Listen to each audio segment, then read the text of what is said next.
told me to come, but I was already there. Cut the walls start shaking, the earth was shaking, my mind was aching. We were vibing with you, simply all I know. Hi there. So that was members of the Vendetta Group, 59th Brigade, 10th Battalion of the Ukrainian Army, with 46-year-old Canadian Forces veteran James Challice on lead vocals. And maybe if the soldering doesn't work out, there's a future in hard rock for him. James, thanks for coming back on. You've been here a couple of times, and it's great to see you again. Good to see you too, John. So I say I'm delighted to see you back. Given where you've been, that was not a foregone conclusion. As we'll discuss, that you've had some pretty close calls while you've been over there. But first, I'd like to just talk about the nature of the war in Ukraine. I mean, you've been going backwards and forwards, training recruits, fighting alongside them since March 2022. In that time, things have changed quite a lot, I gather. We talked regularly over the past few years. At the start, you were fighting at pretty close quarters, and I think when you sent back a film at the start, you were guiding mortar fire from a height 600 metres away. But that's all changed over time. It's a different kind of conflict now, right? Yeah, it's I've watched it go, and the fast progression of this war was unreal. It started, like I said, within the next building beside you, close quarters combat, like artillery, short range, CQB. To the next time I went back, there was a few drones for reconnaissance, and they were armed. And then all of a sudden, I came home after that, and I joined the Vendetta Group. And when I got there, the skies were littered with drones, like $400 drones with IEDs on them. And the progression's gone so fast. It's now you have a $400 drone with a AI tech guidance system that can do up to 12 to 20 kilometers away with a quadricopter. That now it's just you can't really hide. There's drones that can see you from 20 kilometers away that can zoom in on a frog through a tree. So it's become a lot more. You can't really hide, and it's just there's too much. It now became a real chess match. The advancement in technology, the advancement in drone warfare. Now the front lines started out at your next building to 5 kilometers. Now we're looking at a 20-kilometer stretch. There is no front line anymore. It's you go to the front lines, you go there to draw fire or unfortunately die. I mean, you sent back video of you and your colleagues in these massive drainage ditches in the fields of southern Ukraine in a way that presumably is just not feasible anymore. There is no more close combat. It's like I said, there's no room for a soldier anymore that's combat trained. It's like there's 20-year-old kids that are sitting 15 kilometers away in a hole with 300 drones in their hole, and they just send one up after the other in their boxers eating chips. Right. You told me that they're 20 kilometers behind the lines, and I guess they kind of are the front line. But I think you went in and joined them and took part in that, didn't you? Yeah, we did. So it was interesting. I did a lot of drone training with the Ukrainian military in my time off, so I was able to kind of pick it up pretty easy with the FPVs. And I was in. Sorry, FPVs are. Yeah, they're the quadricopters. So right. Not swings ones. So I was in there and watching what they were doing, and we were heading to the front lines to do another mission. And they were flying a reconnaissance drone, and they found a bunch of Russians, and they let me take the wheel, and then I did what I had to do. And it's like I said, it's the war. It's changed, and nobody's ready for this. But in some ways, it was a great leveler for Ukraine, right? And that you were. I remember seeing pictures of you with a javelin missile trying to take out a tank, and that they're $250,000 a pop for the shells, and a $400 drone is doing the same thing. So for Ukraine, that's kind of been good news, right? It's very good news. They've mass produced these things. I've been in drone factories from Zaporizhia to Kharkiv to even just north of Pokrovsk, and I'm not talking tens. I'm not, there's tens of thousands in these places.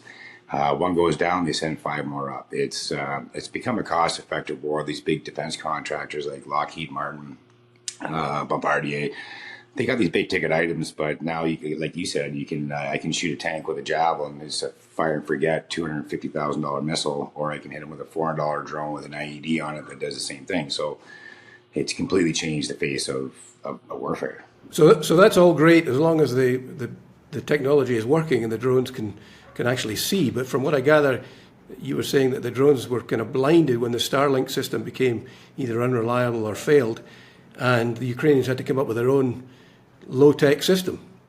It's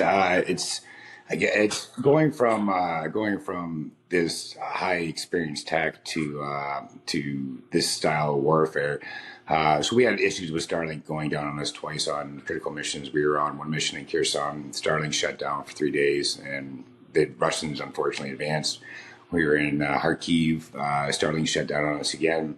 So the last time I went there, with partnership with a friend of mine from the United States, he came up with an idea to use cheap $12 antennas from the 80s to provide a bridge to totally delete Starlink. So we started from a high point. Our high point was in a certain area, and we brought it right to the front line and have direct connection for the drones. And then after it worked, they just spidered off. And there is really no need for Starlink anymore. And now it's to the point where you kind of think about the old technology that the new technology can't detect. It's wild bringing everything back to basics, and it's effective. Right, but somebody had to go in there and put the antennas in it. I guess that was you, right? Yeah, it was a different kind of mission. So my last mission down there was to get to the front lines and provide and make this bridge to see if it actually worked. We were the guys testing it. So going to the front lines with a gun, close, not being seen, and setting these antennas up where every drone can see us. So we would have to provide distractions, overhead, defense, and all this. And then we'd have to go up there 4 kilometers from the front lines and climb up a tree, put an antenna up, and hope to God we never got shot. So it's a different kind of mission where I used to be able to engage the enemy, and now I had to get in it without being seen. So right, so it sounds risky, but not quite as risky as the prior assignment with the Vendetta Group. You said that was made up of Muslims from Iran and Iraq who had fought with ISIS. How the heck did they end up in Ukraine? Okay. So when I was inserted to this team, I found out they were Muslim, and I found out that they were, had ties to ISIS. Then I kind of got the whole lowdown about, what happened in their history. And believe it or not, there's pictures of Mujahid and a couple other guys training in Fort Polk in the United States. So that puts a little spin on things. And wow. If I hadn't seen it for myself, but they knew their knowledge of American weapon system, their knowledge of fire move like we do in NATO was surreal. So when I joined their group, they already knew what to do. Our main focus was assault team in and out. Very effective for about 9 months. And then it's like all the missions recorded from, we did helicopter missions in and out, new trenches systems. We CQB missions. We would what's CQB? Close quarter combat. Right. Missions. We'd had missions where we would find certain ammo depots, and we'd cause a distraction while the other team went in and cleaned up the mess. We were more of a specialty team. Everybody had their own specialty. Everything really worked good until that last mission, though. So I think we've got some footage of this mission that ended up with most of the unit dead, and you thinking your time had come, you were low on ammo, and you were surrounded by Russian forces. Running out of ammo. There wasn't 2 megs left. Minus that one.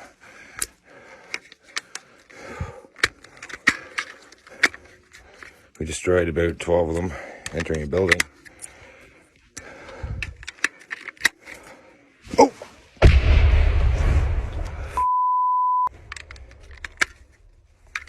They're still there! Imagine he's injured. No! It's a lot of times when I took videos, I just, kind of wanted to catch my own death. This one was the closest one that kind of hit home here. We were on a mission to assault a building. I came under contact before we got there. Our team split up. We tried to advance forward. Lost about 6 of the 10 guys that were on my team. We were sitting down, and it was me and one other guy with bodies underneath us. And I just thought, okay, this is it. I had no ammo left. I had big ammo off the ground just to pick, just to kind of make it through. We had to wait for a BRT to come in and get us and the dead bodies out of there, but it was about a day So, and a sorry, half. BRT being... It's armored vehicle coming in, Right. a Soviet armored vehicle. So they ended up coming in. They pulled the dead bodies in first, let us sit for a day. And again, the Russians were trying to find our position. They were hitting every single house around us with artillery, drones, and that was the closest call I think I've ever been in. Yeah. So, I mean, the question I had after that, and I guess many people watching will have, is why do you keep going back to Ukraine? I mean, how many missions have you been on now? It's, how many missions? Yeah. I lost count. Recorded in Ukrainian military was over 65. So the last 2 times I came back, it's just the same thing. I don't know. I just every morning I'd wake up and go do something. I keep going back just because it does mean something. After every great conflict comes great, disaster. So I worry about the kids. Like if you heard the news about Russians hitting the school, well, that's not propaganda. That actually did happen in Kiev. The way that the war is now, it's an important thing. Any conflict's important. And the fact that I could do it, like I said, I didn't do it for money, didn't do it for fame, didn't do it for recognition. I did it because I could do it. Right. And you said that you coming back, you found life at home a bit frustrating, and it was easier to be in the war, and then it gave you a purpose that perhaps you don't feel in Canada. You kind of, I guess, once you're in it, you're in it. There's no going back. Your memories are shot. You get frustrated over little things in the way of life here, and it's not the same brotherhood or like togetherness as you would have your 10, 15 guys in your team. I think I do. I think once you're in it, I really don't think there's any going back. Yeah. Just talking about the broader conflict, I mean, can Ukraine keep what it has territory-wise and maintain its independence, do you think? The way it is now that the progression's gone so fast, you're looking at a long-range war now. You're looking at Shaheeds hitting Kyiv, infrastructure, buildings. You see Ukrainians hitting in Moscow with FPV drones and fixed-wing drones deeper and deeper.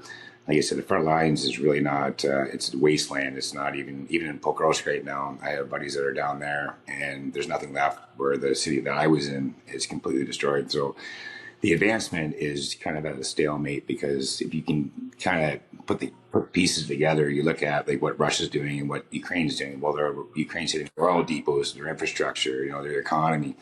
And then Russia's just blindly hitting buildings like Zaporizhia, and Kyiv is getting bombarded right now. So it's a long-range infrastructure war right now. And I think it's about a bit of a stalemate, because you can't hide. Like I said, if you advance troops, and it's been seen over and over again, you can see them coming from miles away, and they'll have 500 to 1,000, maybe 10,000 of these drones in the sky coming at you. And there's really no movement. The only type of movement you could do is put these people on the front lines just to kind of say, hey, here I am. But if you look at Pokrovsk, it's been pushing back going on for months. And the Russians advance, they get pushed back by drones and artillery. Ukrainians advance, they get pushed back by drones and artillery. Right now, it's a bit of a stalemate. When it comes to advancement, it's just coming from everybody from that I'm talking to. And again, it's just, it's a cost-effective war. Do you want to buy one F-35, or do you want to go buy, 1.5 million of these drones that can be more effective being on the front lines, right? Were the Russians an effective fighting force? I mean, if you were in the Baltic states or Poland, would you be worried? No, it's like, again, it's their long-range capabilities. When it comes to close quarter combat, I really didn't understand. At the very start, my first few instances in combat, I was nervous, but the way that we moved and we trained the Ukrainians to move, when the wall led, it was like night and day, and the Russians would advance with no reason, no rhyme, and they were fairly easy targets. But again, I didn't really know if we were fighting the BD or if we were fighting conscripts. But when I was with the Vendetta team, we were fighting they were legitimate soldiers. Like, they knew how to move too. It's just that we had a better area where Russians kind of move forward with a bunch of people to kind of advance, where we kind of sit back, wait, and then advance in small increments in and out missions, and that seemed to work very well for us. We lasted as long as we did because of that. So what's next? Do you think you will go back again? I can't say no. Right now, I'm working with, believe it or not, there's tech companies and and drone companies here in Canada, not affiliated with the government or the military, that are actually supporting Ukraine in the vast majority. So there's a lot. Unless I'm a good drone pilot, I'm not. Right. I'm not like these guys. But there's no role for a combat soldier anymore, from what you're saying. No, it's you go to the front lines with your rifle, you're not going to see the enemy. You're not even going to get close enough to see the enemy. So it's unfortunately, like I said, I'm a pretty good drone pilot, but it's Right. I'm not as good as these 20-year-old Ukrainians that can hit a target, moving target at 50 kilometers an hour. So Right. Well, we hope you keep safe and thrive. So thanks very much for talking to us again, James.